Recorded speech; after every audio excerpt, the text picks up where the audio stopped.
পমস কুকিংয়ে আপনাদের স্বাগত। আজকে আমি বানাবো পনির মশলা। তার জন্য কড়াইয়ে কিছুটা তেল দিয়ে দিয়েছি, দিয়ে দেবো দুটো টমেটো, দুটো পেঁয়াজ, রসুন, আদা, একটা কাঁচা লঙ্কা। অল্প একটু মশলাটা ভেজে নেব।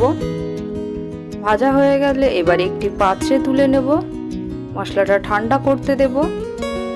এবার কেটে রাখা পনিরে সামান্য হলুদ, লবণ দিয়ে পনিরটা ভালোভাবে মাখিয়ে নেব। কড়াইয়ে আরও কিছুটা তেল দিয়ে তেলটা গরম হয়ে গেলে পনিরগুলো দিয়ে ভেজে নেব।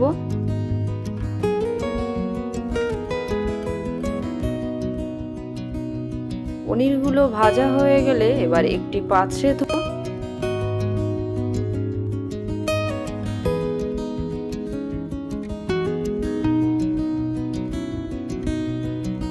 ওই তেলে দিয়ে দেব গোটা গরম মশলা, দুটো শুকনো লঙ্কা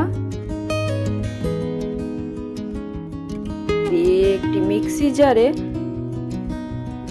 ভেজে রাখা মশলাগুলো দিয়ে একটি পেস্ট বানিয়ে নেব।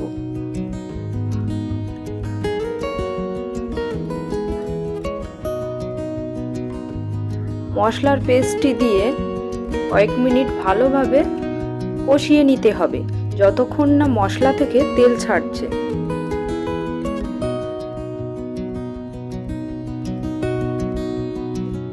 মশলা থেকে তেল ছেড়ে দিয়েছে, দিয়ে দেবো লঙ্কার গুঁড়ো, হলুদ, পরিমাণ মতো লবণ দিয়ে ভালোভাবে মিশিয়ে নেব।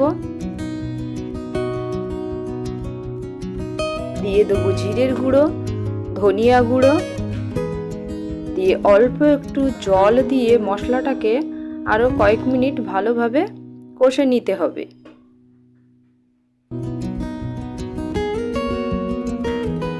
মশলাটা কষানো হয়ে গেলে ভেজে রাখা পনিরগুলো দিয়ে মশলার সাথে ভালোভাবে মিশিয়ে নেব। মেশানো হয়ে গেছে, এবার পরিমাণ মতো জল দিয়ে কয়েক মিনিটের জন্য ঢাকা দিয়ে দেব। কয়েক মিনিট পর ঢাকনা খুলে ভালোভাবে নাড়াচাড়া করে নেব। এবার স্বাদের জন্য ওপর থেকে অল্প একটু চিনি দিয়ে দেব, দিয়ে দেবো অল্প একটু কসুরি মেথি আর অল্প একটু ধনেপাতা কুচি। এটা আপনারা চাইলে দিতেও পারেন, নাও দিতে পারেন।